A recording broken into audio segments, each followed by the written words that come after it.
حضرت آدم علیہ السلام وحشت سے زمین پر تشریف لے آئے تو بارگاہ خداوندی میں عرض کیا کہ خدا میں یہاں نہ تو ملائکہ کی تسبیح اور عبادت کی آواز سن سکتا ہوں، نہ ہی کوئی عبادت خانہ نظر آتا ہے، جیسا کہ آسمان میں بیت المعمور دیکھتا تھا جس کے ارد گرد ملائکہ طرف طواف کرتے رہتے۔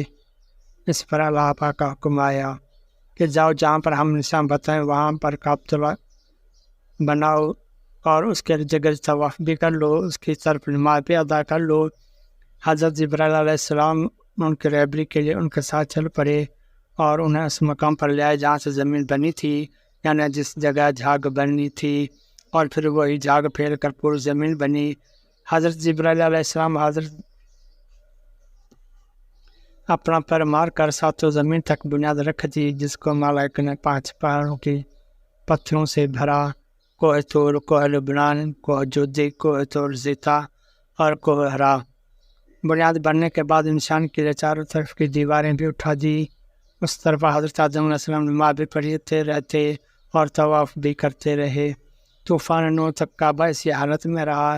طوفان کے وقت وہ عمارت آسمان پر اٹھا لی گئی اور وہ جگہ ایک اور اونچے ٹیلے کی صورت میں رہ گئی، مگر لوگ پھر بھی برکت کے لیے یہاں آتے تھے اور آ کر دعائیں مانگتے۔ پھر حضرت جبرائیل علیہ السلام کے زمانے تک کعبہ اسی حالت میں رہا۔ جب حضرت اسماعیل اور حضرت حاجرہ یہاں آ کر رہے اور یہاں کچھ آبادی ہو گئی تو حضرت حاجرہ کے انتقال کے بعد حضرت ابراہیم کو حکم ہوا کہ حضرت اسماعیل کو ساتھ لے کر خانہ کعبہ کی عمارت تعمیر کریں۔ اس کی نشانی اس طرح کی گئی کہ ایک بادل کا ٹکڑا بھیجا گیا تاکہ اس کے سائے سے کعبہ کی حد مقرر کی جائے۔ حضرت ابراہیم علیہ السلام نے اس سائے کی مدد سے خط کھینچا اور حضرت ابراہیم علیہ السلام نے اس خط پر اس قدر کھدائی کی کہ بنیاد آدم نمودار ہو گئی۔ پھر اس پر عمارت بنائی۔ اس کی بلندی 9 ہاتھ تھی اور رکن اصل سے رکن تک دیوار کی لمبائی 33 ہاتھ اور رکن شامی سے رکن غربی تک 22 ہاتھ اور رکن غربی سے رکن یمانی تک 31 ہاتھ اور رکن یمانی سے رکن اصل تک 20 ہاتھ تھی۔ اس طرح خانہ کعبہ کی عمارت مستطیل کی شکل میں بنی۔ حضرت ابراہیم نے خانہ کعبہ کے اندر ایک تغار سا بنایا تاکہ کعبے کے لیے جو نذرانے اور تحفے آئیں وہ اس میں رکھے جا سکیں۔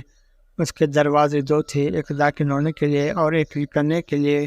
کعبہ بنانے والے حضرت ابراہیم تھے اور ان کو گار اور پتھر اٹھا کے دینے والے حضرت اسماعیل تھے۔ اس جگہ اس کی تعمیر کے لیے 3 پہاڑوں کے پتھر لائے گئے۔